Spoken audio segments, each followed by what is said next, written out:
pohon Itu itu yang nggak pertama. maksa. Sebentar, teman-teman. Teman-teman tahu nggak yang bikin film Tuhan Yesus itu? Apa nggak penelitian dulu? Ayatnya dari bahasa Iya, Ibrani, iya. bahasa. Iya. Kamu kira Penelitian dulu dong. Mel Gibson itu orang blow on timnya yang bikin film? Hah? Betul. Lebih pintar Begini, kamu begini. daripada sebentar, teman-teman. Jangan ditumpuk dulu dong. Nanti saya kasih kesempatan. Jangan khawatir. Kalau ditumpuk-tumpuk nanti kayak mereka, ya. Satu, ya. Saya nggak mau bahasa yang ribet. Saya mau bahasanya yang orang-orang bisa mencerna. Satu, bahan dasar dari kayu salib itu apa tuh? Dasarnya dari mana? Kalau nggak dari pohon? Hah? Itu satu. Kedua, Yono, kamu itu siapa? Ya, film tentang Tuhan. Kita masuk ke film yang gampang dicerna ya sama orang-orang Kristen yang semua termasuk saya. Kamu kira film Tuhan Yesus itu bukan orang-orang yang berkompeten asal ujuk-ujuk bikin film itu? Hah? Tidak diteliti dulu, ya, cari tahu dulu dari bahasa Ibrani, ya, bahasa Yunani, ya, sampai mejanya itu yang waktu Tuhan Yesus bikin itu diteliti, hah? Betul. Gitu loh.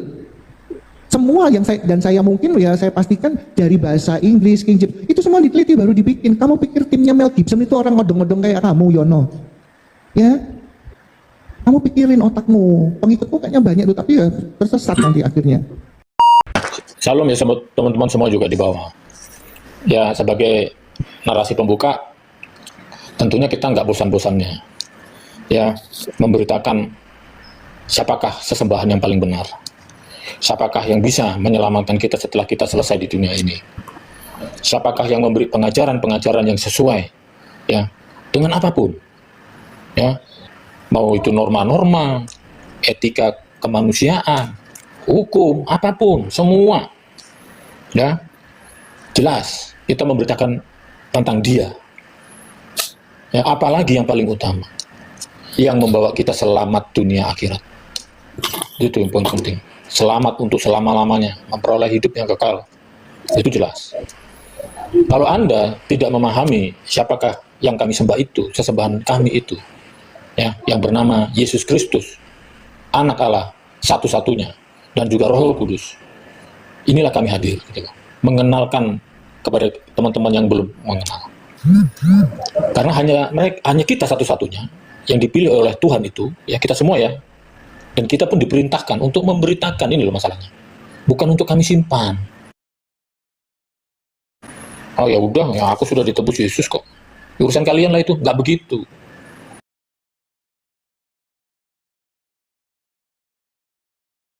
Mati 2 kali nggak mungkin. Dia mati sekali, itu yang kita sebarkan. Mati dan bangkit loh ya. Kayak yang sebelah itu. Dia kematian dan kebangkitannya, itu yang kita sebarkan. Bahwa inilah Allah yang kita sembah, Tuhan yang kita sembah, yang memberikan keselamatan itu. Kami pun diajarkan tidak ada keselamatan dengan cara perbuatan, nggak ada. Dosa itu nggak bisa hilang. Ya, sama seperti luka ya, luka. Kita punya luka lah, paling gampang contohnya luka. Ada luka itu yang betul-betul nggak bisa hilang, benar nggak? Membekas. Ya, mungkin karena sempat lukanya parah, ya membekas dan nggak bisa hilang. Itu luka loh, bayangin. Apalagi dosa. Dosa ini nggak bisa terdefinisi loh. Makanya nggak mungkin orang Kristen itu hanya dengan membuat kebaikan, membayar apapun, ya nyogok lah atau apapun, itu nggak bisa. Ya, kami diajarkan untuk kami itu harus bagaimana hidup kami bersih. Tuhan juga mengingatkan kita akan adanya musuh yang besar. Ini musuh nggak main-main. Ya, musuh utama manusia hanya iblis. Makanya kami, dalam iman kami, dalam pengajaran kami, Allah itu musuhnya iblis, bukan malah menciptakan, apalagi memelihara. Kacau ini. Kami diajarkan oleh Tuhan Yesus, iblis itu musuh semusuh-musuhnya. Ya. Karena sudah berbeda nih, ya. Iblis sudah ada porsinya, sudah ada tempatnya di mana? Di neraka mereka. Itu sudah bagian dia. Manusia tidak. Ya, ingat ya, kisah Adam dan Hawa. Ketika Adam jatuh dalam dosa bersama istrinya Hawa, yang dosa ya, itu nggak langsung masuk neraka, benar nggak? Tidak. Itu menunjukkan bahwa manusia dan malaikat yang terbuang atau iblis itu ada perbedaan. Ya, ada pemisahan. Di situ ada kasih anugerah Allah buat manusia. Dosa yang dilakukan malaikat dan manusia nggak sama, nggak level. Itu sebabnya manusia masih mendapatkan kesempatan, anugerah, keselamatan itu tadi. Karena ingat, Alkitab mengajarkan yang membuat jatuh manusia itu bukan karena keinginan manusia itu sendiri, tetapi bujukan, ya, rayuan, bisikan dari iblis. Beda, ya, beda. Makanya manusia mendapatkan anugerah keselamatan, kesempatan. Iblis tidak. Iblis berbuat dosa, ya, ketika dia masih malaikat. Jelas itu, ya. Malaikat, dia menentang Allah, melawan Allah, ya, sehingga dia dibuang ke neraka. Tempatnya sudah ditentukan di neraka. Jadi beda, ya, beda antara manusia dengan malaikat. Malaikat yang terbuang tadi, yang disebut iblis. Nah, ketika iblis ini, ya, muncul, disinilah kita manusia mulai rusak hubungannya dengan Sang Pencipta dari Adam dan Hawa. Ya, peristiwa Taman Eden. Ini iblis, ini otaknya nih. Segala kejahatan, tipu-tipu, ya, itu dari iblis ini kepada Adam dan akhirnya apa? Keturunannya sampai sekarang, benar gak? Sampai sekarang. Puji Tuhan, kita ini nggak kaget, ya, dengan kejahatan-kejahatan yang dilakukan manusia itu semua tercatat di Alkitab. Kebejatan-kebejatan moral manusia, ya, norma-norma, semua sudah tercatat. Alkitab memberi pengajaran banyak sekali. Peristiwa Nuh, Sodom dan Gomora itu sudah sangat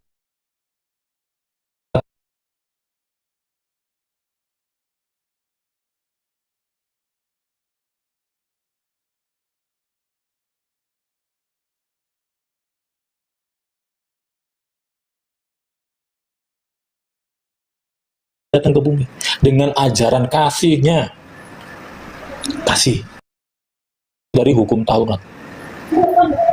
Ya teman-teman, ya, ajaran kasih itu intisari dari hukum Taurat. Kasihilah Tuhan Allahmu dan kasihilah sesamamu. Bahkan teman-teman juga bisa melambangkan itu, itulah simbol salib. Saya nggak tahu ya, bahasa Arabnya ada tuh, hablum minanas sama hablum minallah kalau nggak salah, ya. Yang ke atas itu hablum minallah, ya, hubungan kasih kepada Allah Sang Pencipta. Hablum minanas itu hubungan kasih kepada sesama. Sebenarnya kalian itu harusnya yang sok-sokan Arab itu harusnya kalian jadi Kristen.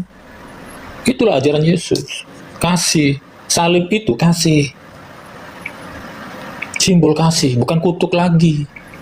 Dulunya sebelum ada Yesus itu memang dipakai untuk menghukum orang. Makanya disebut simbol kutuk. Ya, tapi ketika Tuhan Yesus datang membawa perdamaian, pengampunan, ya, menjadi simbol kasih, karena itu memang kasih Allah. Yohanes 3:16, karena begitu besar kasih Allah akan dunia sehingga Ia menyerahkan anaknya. Menyerahkan anaknya untuk apa? Ya untuk simbol tadi. Itulah simbol kasih Allah. Jadi kutuk menjadi kasih, simbol kasih. Makanya orang-orang Kristen, ya, terutama cewek-cewek, ya ada juga cowok, pakai kalung itu apa? Salib. Bukan Ka'bah kalungnya, jelek, ya, kayak kotak dadu. Kalau salib keren, ya, itu simbol kasih Allah. Coba perhatikan, kalau Anda misalkan diajak uji nyali yang kayak di TV-TV, ya, kalian tunjukkan simbol Ka'bah sama simbol salib. Iblis lari lihat mana? Ayo, pasti dia lari lihat salib. Kalau lihat Ka'bah dia mau masuk, bener nggak? Karena itu rumahnya. Nanti akan dibedah sama teman-teman, ya. Itu rumahnya. Karena memang sejak awal, Ka'bah itu kan didirikan untuk menyimpan sesembahan, benar nggak sih? Patung-patung sesembahan itu tempatnya di Ka'bah disimpan. Loh, ini fakta loh, saya nggak ngecap. Ada ratusan sesembahan di situ ditaruh. Ya, lah kok Ustadz maunya ngomong salib itu ada jinnya? Saya tahu. Ya, ngomong salib ada, ngomong kayu gitu kok ada. Mau kemana memangnya? Tempat kecil salib kayu 2 gitu kok. Ada jinnya. Justru dia tuh menutupi Ka'bah itu, si monyong tadi itu. Justru Ka'bah itulah tempatnya jin, sesembahan setan-setan. Ya. Iya. Nah ini yang ditutupi oleh ulama-ulama. Silakan Kamar, saya mungkin mau nambah ya. Silakan Kamar. Ya, aku tambahin sedikit sebentar ya. Sebelum aku tambahin, ya, Yono selamat siang. Yono dari tadi minta Selamat siang Pak. Iya, Yono Islam Kristen. Tadi saya tertarik dengan belajar tentang salib. Karena ada yang mengganjal tetapi saya nggak tahu benar atau enggak gitu Pak. Oke, tahan dulu ya, tahan dulu Pak Yono ya. Saya sebelum jauh dari Bang Majus. Nah ini tentang tadi katanya si Tonggos itu bahwa di salib ada jin kafir, itu kan juga nggak ada buktinya, ya. Tidak, ya itulah karena gini teman-teman, ya, Karena begini, umat Islam itu tidak pernah diajak kritis, ya. Yang kritis pasti keluar seperti saya sama Mbak Intan, ya pasti. Karena tidak tahu, ya tentang agamanya aja nggak tahu, apalagi tentang salib, betul nggak? Karena mereka percaya bahwa omongan ulama dan ustadz pasti betul. Nah, sudah bisa terbandingkan atau terbukti di salib tuh nggak ada setan, nggak ada kayu kok, benda mati. Justru harusnya dia bilang bahwa di Mekah itu tempatnya setan-setan berkumpul. Buktinya apa? Buktinya banyak kok. Ya, satu, banyak orang kerasukan, banyak orang kesurupan, ya, banyak orang yang maling di dalam situ, di dalam Mekah. Ada orang yang bumbun bapaknya, ada tuh videonya. Ada yang gesek-gesekan bapaknya. Ada yang gesek-gesekan di dalam. Ada yang rempon-remponan, ada yang melecehkan perempuan. Banyak. Itu ya? Pertanyaannya, apakah benar bahwa Mekah itu tempat suci? Apakah benar bahwa Mekah itu rumah Allah? Kalau tempat suci dan rumah Allah, kenapa Allah izinkan setan berkeliaran di situ? Apa buktinya? Satu, saya ulangi ya. Satu, banyak orang kesurupan. Dua, banyak penjahat di situ, baik penjahat kelamin maupun banyak penjahat maling. Tiga, ya, banyak orang yang melakukan apa? Ini siapa sih? Kak Esther, Miss Esther. Kak Esther, masak ya itu ya Kak Esther. Ya, nah itu jelas, ya. Makanya orang Islam ya sakit saya nggak nyalahin umatnya, ya, karena umatnya ini kan yang penting ustadz yang ngomong itu benar. Sementara jelas perbedaannya, di salib itu kayu, benda mati, ya. Kalau percaya ada setannya ya situ aja yang percaya, kita mah nggak percaya, ya, karena tidak terbukti. Nah, kalau di rumah Allah tempat berkumpulnya setan itu betul, karena tidak mungkin tempat suci setan itu berkeliaran, ya. Nah, ini yang saya sayangkan, umat Islam segitu banyaknya yang katanya mayoritas nggak pernah mikir videonya itu sudah berkeliaran di TikTok, ya. Kenapa banyak orang kesurupan di Mekah? Kenapa banyak maling di situ? Kenapa banyak orang yang melecehkan perempuan dan laki-laki? Nah, harusnya kan berpikir, betul nggak? Kalau itu rumah Allah, kalau itu tempat suci, otomatis terhindar dari perbuatan jelek. Karena namanya tempat suci kok. Kalau tempat suci yang pastinya setan tidak mungkin masuk ke situ. Ya, kalau masih ada setan berarti bukan tempat suci. Ya, berarti malah rumah setan itu di situ. Tempat jumroh. Nah, makanya saya itu yang herannya, videonya sudah bertebaran di TikTok, manusianya megang TikTok, kalau lihat malah ketawa-ketawa. Kalau kita wajar, oten ketawa-ketawa, karena lucu. Kenapa? Lu katanya rumah Allah, katanya tempat suci, kok banyak orang jot-jotan, ya, desek-desekan, ya, banyak orang yang kesurupan, ya, ada yang monyet kayak bapaknya, itu kan perbuatan setan semua itu.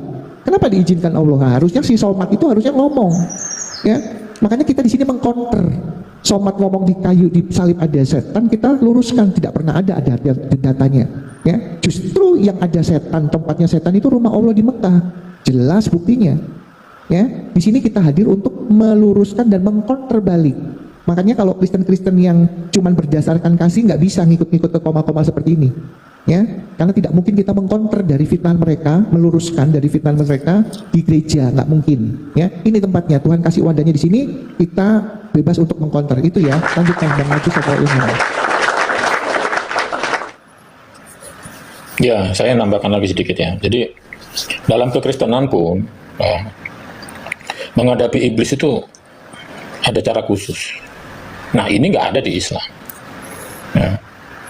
Kapan hari saya pernah satu komal sama salah satu umi, ya. Dia orang Indonesia, tapi karena suaminya di Arab, ini saya undang, tapi dia belum dia singkat cerita itu mengalami pertobatan yang luar biasa, dan dia sampai sekarang dipakai Tuhan. Dan dia diberi karunia untuk bisa melihat situasi tanda petik, situasi saya kasih tanda petik. Ya, dia punya karunia seperti itu. Setelah dia dipakai Tuhan dan dia bertobat. Nama akunnya sulit, dia pakai huruf Arab ya. Jadi dia cerita bagaimana dia dulu ya, di ajaran dia dulu itu banyak ternyata kitab-kitab itu sebenarnya isinya ayat setan. Dia ngomong itu, saya tanya nih, saya kejar nih, ini yang mana aja coba? Bukan hanya ayat kursi katanya, itu salah satu aja. Surah Al-Jin itu salah satu, kita mungkin tahu surah Al-Jin, ayat kursi. Yang saya bikin tercengang itu surah Yunus juga. Hah? Seorang Yunus juga Umi. Iya, itu bacaan setan semua itu. Itu di Arab itu dipakai itu kalau mau setan-setanan katanya. Gitu. Karena si Umi ini juga ya, si Umi ini juga teman-teman ya. Ketika sudah bertobat dia diserang habis-habisan. Secara gaib lah ya, bahasa sederhananya secara gaib. Ya, percaya teman-teman. Dia menyerahkan seluruhnya kepada Bapa. Dia ngomong, Bapa, kuserahkan sama Bapa di surga. Ya, dalam Yesus Kristus kulawan. Maka sampai sekarang itu kerjanya itu cari setan itu Umi itu sampai sekarang. Dia tahu itu kalau ada orang misalkan bahkan di Komal ini ada yang nggak beres, dia pasti ngomong. Dia terasa gitu. Dia punya apa ya? Indra lebih gitu. Indra keenam lah yang sering kita dengar istilah-istilah gitu ya. Bahaya itu host. Kalau tidak salah dia yang bisa melihat ungkar nangkir juga itu ya? Iya bisa, betul. Ya. Bisa, betul. Bisa. Itu belum pengikut Yesus kalau belum diselesaikan dia, karena nggak boleh gitu. Sudah. Jadi sudah dibaptis, dia sudah dibaptis, sudah. Mau dibaptis pun nggak ada guna, host. Nggak bisa, Bang, ada gunanya. Jadi itu bisa untuk melawan kuasa-kuasa kegelapan, Bang. Itulah kelebihan kalau kita dipakai Tuhan, gitu loh. Makanya ada kan orang Kristen yang memang punya talenta mengusir setan, ada, Bro. Tadi saya tanya sama host, apa kunci kelayakan kita memakai nama Yesus untuk mengusir setan? Kalau kelayakan jelas hanya Tuhan yang tahu, Bang. Ya, yang pasti hidupnya ya itu nggak main-main. Itulah makanya saya bilang tadi, Bang, di Alkitab itu ditulis kunci kelayakannya. Tetapi kita cuma katakan ya Tuhan yang kasih tahu gitu. Tuhan yang benar, Tuhan yang kasih. Tetapi ada kunci kelayakan dikasih Tuhan. Ya, betul. Sama betul. seperti orang mau Itu harus dijelaskan. kita ada seorang polisi menyetop mobil truk yang besar dan bus yang besar. Kenapa dia layak menyetop dan truk itu berhenti? Karena dia layak. Benar begitu kan? Ya, Karena ya, dia betul. telah memiliki yang namanya atribut dan simbol kepolisian. Nah, sekarang layak seseorang mengusir setan, menyembuhkan sakit penyakit itu kenapa? Nah, yang pertama itu ya pertobatan. Yang kedua itu adalah minta pengampunan dosa. Yang ketiga itu apa? Adalah mengusiri setan-setan dari dalam dirinya sendiri. Bagaimana dia mau mengusir setan jika setan itu sendiri belum diselesaikan dari dalam dirinya? Ya, Yang betul. keempat apa? Meminta kuasa dalam nama Yesus. Ya, Layak atau betul. tidak kita pakai. Jadi sekarang masalah tentang bagaimana keimanan kita, selalu kita katakan, makanya banyak pendeta-pendeta terjebak di situ ya. Dalam nama Hilang suaranya, Bang. Yesus ini dipakai hanya untuk komersil. Dalam nama Yesus, kok setannya nggak pigi-pigi. Jadi orang-orang yang rendah hati, taat melakukan perintah Tuhan, pergi kemana-mana memberitakan Injil, itulah yang dipakai oleh Kristus. Makanya kadang-kadang kan saya bingung sebenarnya kan, pertobatan jenis yang bagaimana yang Tuhan inginkan. Jadi banyak sekali perdebatan sekarang ini, apalagi banyak sekte-sekte bidat-bidat ya, mau Marsion, SPC, apa segala macam, Tritunggal Maha Kudus lah, apa segala macam. Jadi yang sekarang ini lawan kita ini siapa? Yaitu antikris yang sudah mulai bergerak. Ini panasnya udah mulai terasa. Ini sudah menyebar ke seluruh dunia. Mereka sudah melebarkan sayap. Bagaimana kita anak-anak Tuhan yang mau memberitakan Injil, kita ini jangan jangan terpesona dengan khotbah-khotbah kita ini gereja pilihan, kita ini umat pilihan, tetapi tidak berbuat apa-apa.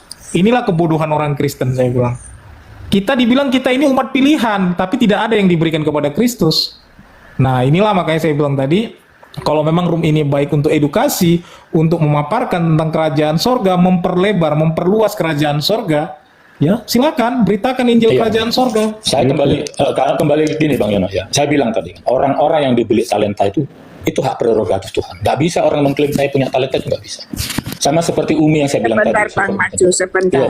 Iya. Tetapi itu harus dilepaskan.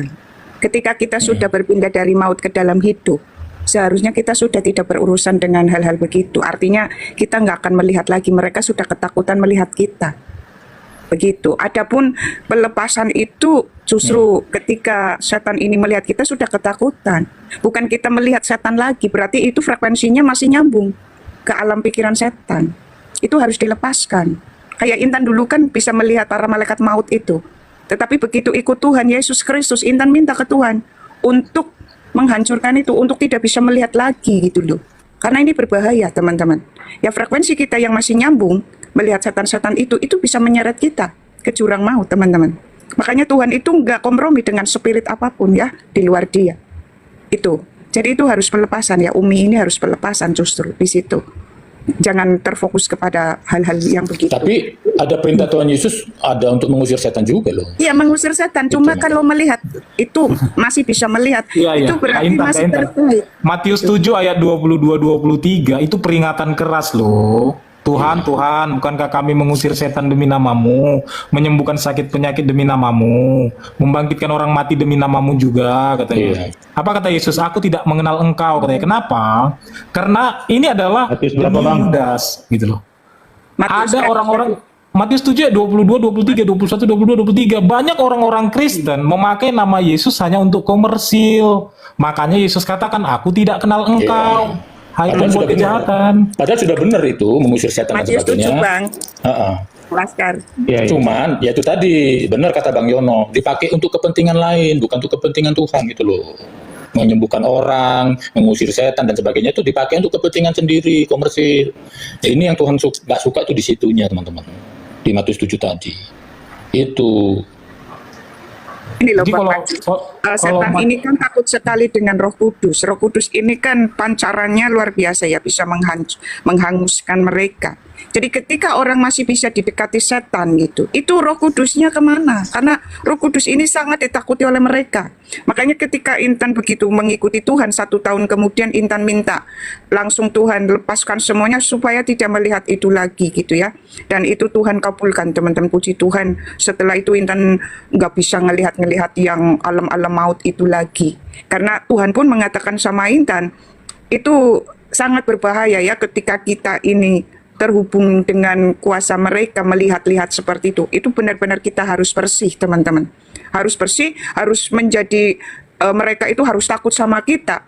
Dan untuk membuat mereka takut sama kita ya itu seperti yang Bang Yono katakan, kita perkuat diri kita dengan membesarkan kuasa Roh Kudus di dalam diri kita, dengan hidup yang benar, dengan tidak komersial dan sebagainya gitu.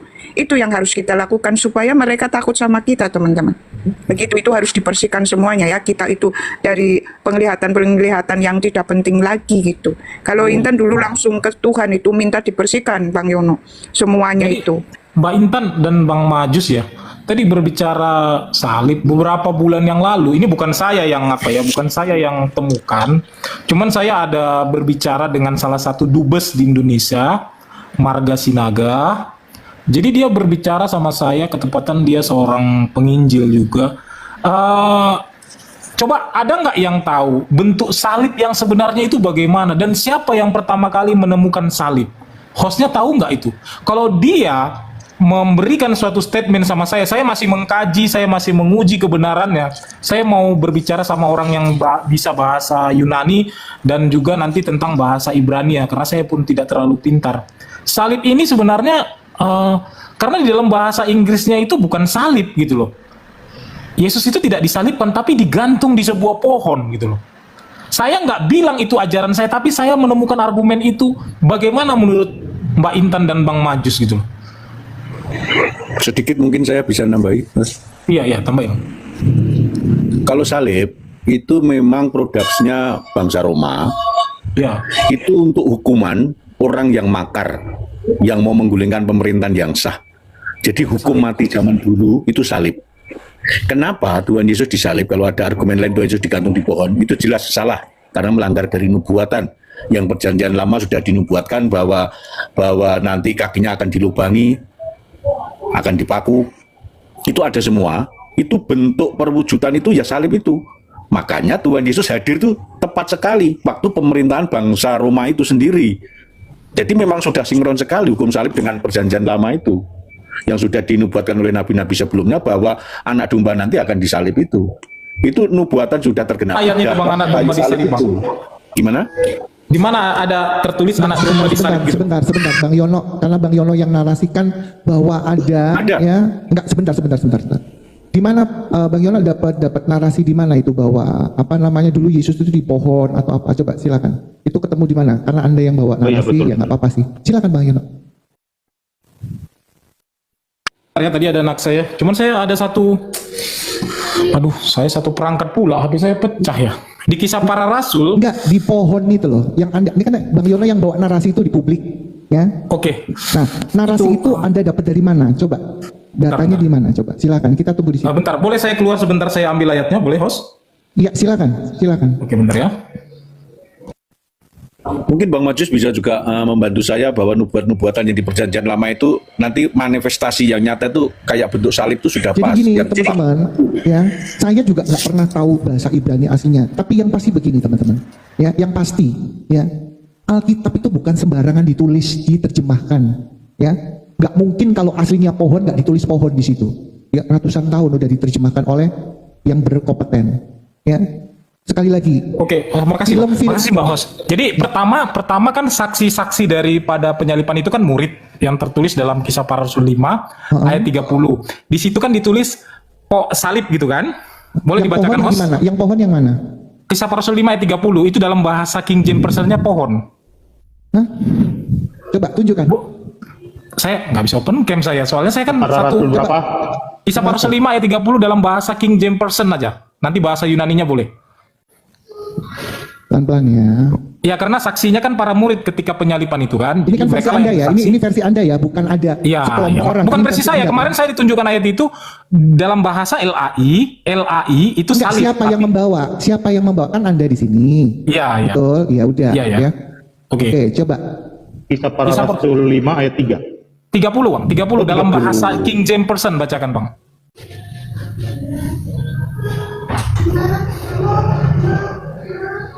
Atau Bang Majus Kak Intan boleh bantu Kak. Kalau dalam bahasa Indonesia itu salib. Ya, sabar dulu, Bang Yono, sabar dulu. Anda disuruh menunjukkan nggak bisa kan? Alasannya Iya, handphone satu. Jadi tenang aja. Nggak usah ini. Sabar. Bang Laskar tenang. Tapi di Matius 27, 32 itu disebutkan salib loh Bang Yono. Itu Biar, KJV. sebentar Mbak Intan ya. Kita lihat ini. Karena baru selama ini ada Yono yang namanya bahwa dia ragu. Bukan salib tapi pohon, digantung di pohon. Tapi di Ya. sini bukan pohon. Enggak, maksudnya dalam versi Inggrisnya ya, King James. KJV itu di Matius 27 ayat 32 Dibesarin itu Kak, disebut dibesarin salib. Kak dia Kak. Biar nampak tulisannya Kak. Bang Ini bahasa Indonesia. Yang Itu bahasa Indonesia ada Bang. nggak? Yang King bahasa James Version Inggris. Bang. Yang bahasa Inggris Bang. Matius 27 ayat 32 itu salib. KJV, His cross, salib Kristus. Gimana itu Yono? King James yang itu Matius kok Kisah bukan Para pohon. Rasul 5 ayat 30. Iya. Ya. Ini kan kita mau melihat bahwa di ayat yang lain kita belum ketemu tuh yang punyamu. Tapi Mbak Intan menunjukkan bahwa di King James juga ya Mbak Intan ya. Gini. Ayat 32. Yang apa itu udah dapat? Gini. Belum masih itu? Gini loh, kamu kan kayaknya pinter nih, ya. Handphonemu Gini. satu kan. Sebentar Yono, kamu kan Ya, yang oke, bawa oke. narasi. Kamu screenshot punyamu. Kamu pasang di profil DP-mu. Oh, aduh, Anda itu keluar kayaknya lagi pinter ini, tapi Pak. gimana sih susah amat sih. Apa? Handphone satu Apa? jadi Bang alasan Laskar, gini. Matius 27 ayat 32. Matius 27 Ya. ayat 32. Nanti Intan terjemahkan ke bahasa Inggrisnya. Ada bahasa Ya. Inggrisnya. Nah, mungkin Yono pikir kayu salib itu dari besi bukan dari pohon. Bisa jadi gitu ya. Matius Tapi 7. Nggak usah berkonflik. Matius 27 ayat 32. Matius 27 Ayat 32. ayat 32. Ini kita ke bahasa Inggrisnya ya teman-teman. Bang Laskar bahasa Indonesianya aja. Ini Intan versi Aku KJV. tampilkan ya.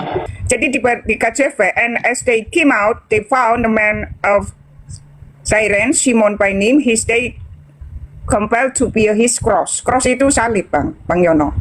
Jadi kalau memahami ayat-ayat Alkitab ya, Bang Yono, itu nggak bisa kita potong satu ayat.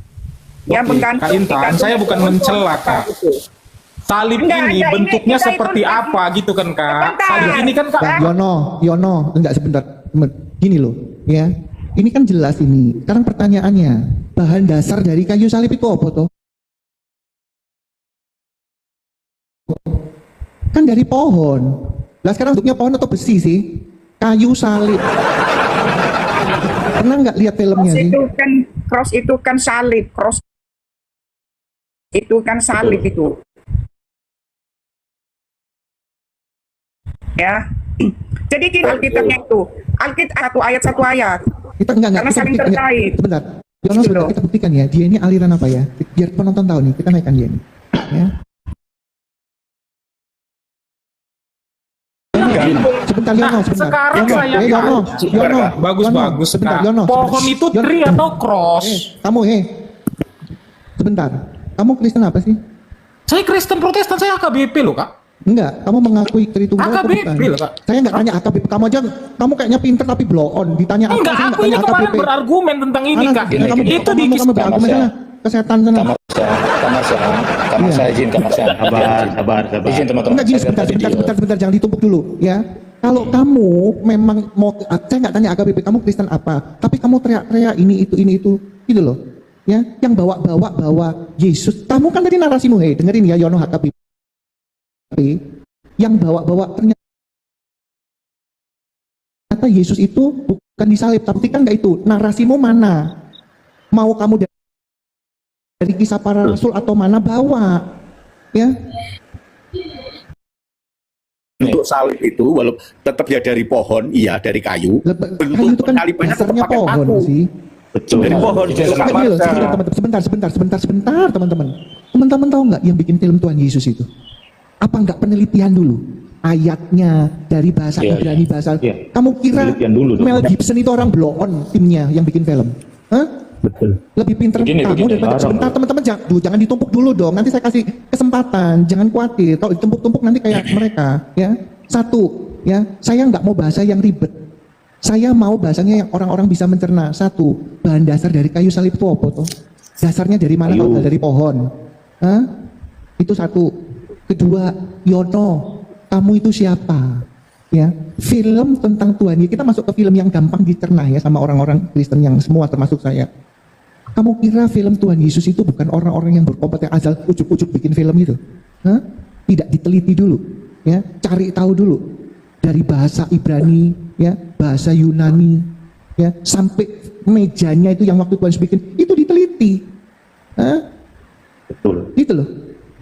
Semua yang saya mungkin ya saya pastikan dari bahasa Inggris, King James, itu semua diteliti baru dibikin. Kamu pikir timnya Mel Gibson itu orang ngodong-ngodong kayak kamu, Yono? Ya? Kamu pikirin otakmu, pengikutmu kayaknya banyak tuh, tapi ya tersesat nanti akhirnya. Ya teman-teman ya. Kamu sendiri bawa narasi, tapi kamu alasan handphone satu. Lah itu yang nggak terima nalar saya naikkan kamu 2 kali itu padahal. Saya pikir kamu pinter.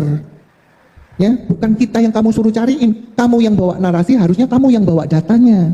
Itu kalau otakmu nggak otak goblok, ya, itu aja. Ya silakan, maju. Intan tambahkan ya kata cross. Teman-teman catat ya. Ini KJV ya teman-teman. Jadi ada 27 hingga 28 kali kata cross di Injil dalam bahasa Inggris. Cross itu kan salib teman-teman. Itu buat dari kayu. Di Injil Matius itu 5 kali. Di Injil Matius 5 kali. Ya. Itu ada di Matius 10 ayat 38, Matius 16 ayat 24, Matius 27 ayat 32, Matius 27 ayat 40, Matius 27 ayat 42. Terus di Injil Markus ada 5 kali teman-teman. Markus 8 ayat 34, Markus 15 ayat 21, Markus 15 ayat 30, Markus 15 ayat 32, Markus 10 ya ayat 21. Ada beberapa terjemahan teman-teman, tetapi untuk Markus 10 ayat 21. Terus di Injil Lukas itu ada 4 kali teman-teman. Lukas 9 ayat 23, Lukas 14 ayat 27, Lukas 23 ayat 26. Ya, konteks penyaliban ya, seperti yang di Lukas 23. Terus di Injil Yohanes itu ada 4 kali, Yohanes 19 ayat 17, Yohanes 19 ayat 19, Yohanes 19 ayat 25, Yohanes 19 ayat 31. Terus di surat-surat Rasul Paulus ya, itu ada 7 kali, 1 Korintus 1 ayat 17, 1 Korintus 1 ayat 18, Galatia 5 ayat 11, Galatia 6 ayat 12, Galatia 6 ayat 14, Efesus 2 ayat 16, Filipi 2 ayat 8, Filipi 3 ayat 18, Kolose 1 ayat 20, Kolose 2 ayat 14. Terus di surat Ibrani itu ada Ibrani 12 ayat 2.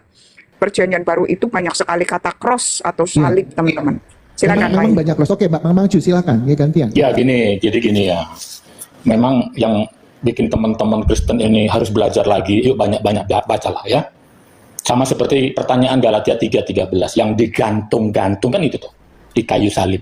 Apa kaitan itu dengan kejadian gantung-gantung yang di Perjanjian Lama? Teman-teman harus ingat, hukuman gantung itu ternyata bukan hanya salib, sebelum ada itu ada memang. Itu dipakai oleh bangsa-bangsa Babilonia dan lain-lain, itu menggantung hukuman. Terdakwa itu memang digantung, disalib, nanti dipanah-panah, dilempar-lempar sampai metong. Ya, betul. Itu diikat memang tangan hanya ke atas pohon, ya bisa di pohon atau bisa di kayu, sebatang kayu. Itu dulu. Nah, oleh pemerintahan Roma nggak seperti itu. Jadi nggak cuma tangan aja yang terikat ke atas, tetapi dibikin seperti orang yang betul-betul dihinakan. Bukan. Ada sisi kanan dan sisi kiri di tangannya harus ditancapkan. Betul-betul siksaan yang berat ini. Dan kondisi terbentang lah ya. Dan ingat ya, saya sebenarnya mau nanya sama si Yono, kalau memang kau ngotot soal kayu hanya gara-gara terjemahan, saya mau tanya seorang nama yang namanya Simon Kirene. Simon Kirene maksudmu angkat pohon gitu? Itu maksudmu? Simon Kirene Iya. itu loh, ngangkat Pohonnya pohon. segitu besarnya diangkat, ditancap Nah. di situ. Ngotot itu. Iya, jadi jelas di situ Tuhan Yesus ketika sudah habis penyiksaan habis-habisan itu kan disuruh memanggul. Di situ ada kata sebenarnya di terjemahan lain itu kayu palang. Tahu palang ya? Palang itu simbol X itu loh, kalau palang. Iya, Palang itu nggak mungkin lonjor ya, nggak mungkin satu. Ya, ini Bang Bintang ya, tadi sudah Bang Najus. Sebenarnya poinnya teman-teman ya, cross itu bolak-balik ada tertulis itu. Apa sih cross itu? Kan bener kan? Gitu loh. Makanya saya nggak tahu Yono ini mungkin habis kesambar geledek di mana terus baca King James itu langsung bawa HKBP. Ya saya sih kasihan HKBP-nya kalau punya jemaat kayak Yono. Sebenarnya narasi dia itu kayak Islam ya. Sebentar Bang Iya, Laskar, meragukan. makanya momot lain begini loh, jangan menaikkan sembarangan Enggak, aku yang kecuali naikkan musuh. tadi. Cuman gini, dia kan Oh. minta naik ya. Dan aku lihat followernya banyak. Apa nih? Cuman kan tadi waktu masuk kan dia ngomong gini, Mbak Ethan, aku mau bertanya tentang salib itu kan. Oke ya, nggak masalah. Cuman aku perhatikan, pertama masih masuk, tapi yang kedua itu kan kok aku biarin itu. Ternyata benar dugaanku, bukan ini ya. Ternyata benar ya. Ini salah satu orang yang itu tadi kalau membaca satu itu yang dibawa-bawa. Nah, akhirnya bertentangan sama yang lain yang Mbak Intan sebutkan. Ya, PRT6 lah. Betul. PRT6. Oke, kita kasih kesempatan Bang Bin, sebentar. Ya, Kita sedikit, kasih sedikit, kesempatan sedikit, Bang Kak Bin. Mas ya. Sedikit, Kak Mas, sedikit. Sedikit ini si nasi uduk ini kayaknya orang HKBP yang protes ini ya. Dia ngomong nih, pengakuan iman rasuli memang betul ada itu, hau pinar silang. Ya, silang itu artinya yaitu cross. Gitu ya, lanjut Bang Bintang Daud, lanjut. Oke, Yang oke. itu kita maklumi ini. Ya, Oke, Bang Bintang lanjut. masih. Jadi kalau acuannya Suaranya kecil Bang Bintang. aduh aku nggak bisa pula suaraku. Ini udah oke ya. Nah, Oke. Oke. Jadi kalau acuannya King James, iya benar di King James itu Kisah Para Rasul 5 ayat 30 itu tertulis tree di sana. Tapi jangan kau Cross, Bang Bintang sebentar, tapi ada cross juga, ada tertulis Ya, cross ya. tadi yang usul Intan bacakan. Ya sebentar ya Kak Intan. Tapi kalau dalam bahasa asli, dalam bahasa Greek atau Yunani, tadi itu udah kuku ini di bawah. Itu namanya sulon atau sulu. Jadi kalau diterjemahkan ke dalam bahasa Inggris, part of tree atau part of wood gitu, atau sepotong kayu atau kayu gitu. Jadi tadi kalau ada dalam bahasa Batak itu ya benar, hau pinar silang itu artinya kayu salib. Jadi Ya. kayu itu Oke, sebentar yang sebelum jauh. dasarnya adalah Teman-teman, Bang pohon Bintang, gitu. Coba, Bang Bintang atau Bang Laskar, kalau pohon bahasa Yunani atau bahasa Ibraninya apa? Pohon. Itu juga sulo. Ya, sulon. Tapi dia bukan merujuk kepada pohon yang berdiri, bukan. Tapi Iya, ada merujuk daunnya. kepada pohon yang sudah Bukan diolah, sebatang pohon begitu ya yang berdiri, dijadikan bukan. kayu atau batang gitu. Iya. Itu dia Kak. Karena bahasa Yunani itu kan sebenarnya kan gimana ya, terlalu kalau Aku ya? diartikan ke bahasa Indonesia itu nggak punya cukup kosakata untuk mengartikan kayak contoh Tuhan itu kan Yunani kan pakai theos. Tapi kan kalau theos diterjemahkan ke Indonesia kan jadi dewa. Iya. Seperti itu. Nah, Oke, itu kalau dia bilang yang pohon, itu berarti, yang Yono nggak bisa Tuhan Yesus- belajar di situ. Oh, berarti dia tuh baku pemikirannya. Contoh tadi kata Theos ya kan, kalau dibakukan itu jadi dewa. Nah, itu Yono nyampe nggak ke situ sebelum dia bernarasi di hadapan publik. Itu makanya. Iya, kalau dia mengartikan sebatang pohon, berarti Tuhan Yesus memikul sebatang Pohon. pohon dong. Iya, nggak mungkin. Gini loh, Akhiran apa lagi? gini sebenarnya Yono? gini teman-teman, ya. Tahu nggak teman-teman kalau misalkan tahu, ya saya itu kan sedikit banyak itu ngerti ya dunia kayak begitu yang pembuatan film gitu kan. Itu nggak sembarangan loh teman-teman, ya. Dari bahasanya ya, mereka cari itu Ibrani itu mau bikin salib itu kayu itu diteliti dulu. Ya, kalau memang itu benar pohon pasti ditampilkan pohon, bukan kayu berupa sudah kayu jadi. Ya teman-teman ya. Jadi teman-teman kalau mau kritisi boleh ya, boleh itu. Boleh. Tapi teman-teman harus belajar juga gitu kan. Contoh tentang kata-kata theos itu. Apakah sama theos yang di Ibrani sama theos yang di bahasa lain ya artinya? Kan beda. Makanya hati-hati teman-teman. ya hati-hati karena di ruang publik tadi satu kesalahannya dia membawakan kritisi tapi dia sendiri tidak menunjukkan datanya, malah nyuruh kita, ya nggak mungkin lah ya. Untung ada tadi Mbak Intan counter juga dengan yang lainnya, ternyata ya itu memang kayu ya. Lagian dia itu nggak belajar sejarah Romawi atau gimana sih? Makanya ketika kita Nggak mungkin gini teman-teman, kita ambil positif aja ya. Waktu dia baca yang King James itu mungkin langsung dia lagi orangnya baru tidur ngelilir itu loh. Jadi kayak ngelilir gitu baca King makanya James. kan begini kan, karena doktrin ini kan menyangkut peradaban ya. Harusnya oten-oten ini juga harus belajar sejarah. Contohnya yang seperti Intan sering jelaskan, ketika Intan menjelaskan tanah Sinear, Mesopotamia, itu Intan harus belajar dari sejarahnya, dan itu tidak berlawanan dengan Alkitab. Nggak ada yang berlawanan, memang awal peradaban itu yang setelah pasca banjir itu ada di Mesopotamia. Makanya tanah Sinear ini, Mesopotamia ini masuk di dalam peradaban tertua. Sebelum peradaban-peradaban lainnya itu tidak berlawanan. Nah begitu juga seharusnya ketika mengetahui salib ini harus belajar sejarah Romawi. Dan Romawi itu memang memberlakukan penyaliban itu. Ya Yono ya. Jadi jangan cuman baca kata-kata doang. Kau harus belajar sejarah Ibrani, sejarah Romawi, sejarah Babel, sejarah ini. Kalau Intan belajar sejarah semuanya. Dan itu tidak berlawanan dengan yang tertulis dalam Alkitab ya. Jadi kalau kita cuman terpaku dengan kata pohon gitu, udah di situ botol, berarti kok kayak Artenam. Ya. Berarti nanti kalau naga ya naga gitu, seekor naga gitu ya no. Berarti nanti dia kalau baca Wahyu, waduh nanti kita jadi kambing ekor domba terus kawin sama Tuhan nanti gitu nanti ya. Ya itulah teman-teman ya, hati-hati teman-teman ya. Itu harus ini ya kayak Mbak Intan tadi bilang tuh belajar semuanya ya. Boleh mengkritisi tapi harus sebelum disampaikan di ini kan publik nih. Ya kan, cari tahu dulu, jangan akhirnya nanti ya itu tadi ya bisa diketawain banyak orang. Gitu. Ini gimana nih teman-teman? Kak Marsha, kalau kita pelajari sejarah tradisi, ada loh salib dari besi. Iya ada. Ada salib dari besi. Bahkan itu sudah ada sejak salib masa itu menjelaskan bahwa salibnya ya dari kayu gitu loh. Cuman kan kita kan ngomong tentang salib Yesus tadi. Iya tadi. Konteksnya di situ, makanya saya ya boleh, sebenarnya boleh. Makanya kan saya kasih kesempatan dia sampai naik 2 kali untuk bisa menunjukkan narasi dia di mana bukan kita yang nyari sebenarnya. Itu ya. Teman-teman, aku potong. Ini mau saya stop dulu langsung live lagi karena udah nggak bisa ngapa-ngapain ini. Iya, nanti bahaya. Refresh aja dulu. Refresh itu apa? Tutup dulu. Ya tutup dulu terus live lagi. Lagi gitu. Oke, teman-teman ya, langsung saya buka ya. Teman-teman tolong di follow yang di atas. Ini langsung saya buka lagi ya. Saya tutup, karena nggak bisa ngapa-ngapain teman-teman ya. Kita pembahasannya masih agak lumayan ini. Judulnya ini pengaruh Kak. Judulnya apalah, kita tetap bisa live gitu. Tapi judulnya itu. Oke, teman-teman nanti naik lagi ya. Saya tutup dulu, langsung saya buka ya. Saya mau bersihkan dulu itunya ya. Baru saya buka lagi ya teman-teman ya. Ya stay tune ya teman-teman ya. Kita tutup langsung ya. Karena udah nggak bisa ngapa-ngapain. Bernardin baru naik.